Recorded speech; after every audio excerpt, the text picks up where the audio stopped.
₹300 જ બિલ.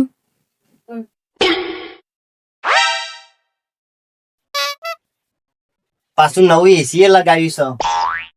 કોક તો કરતા લાગી આ જુગાડ.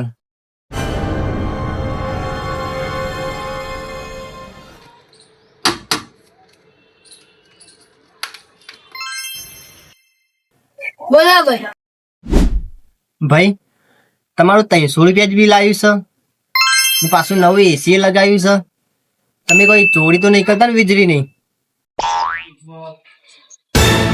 ભાઈ 3 દિવસ પહેલા ભંગારમાં મેં લીધું તું એસી બાજુ વાળા બારવા માટે. નાકા હું જ પૂંઠાઈ વાયરા ખાઉં.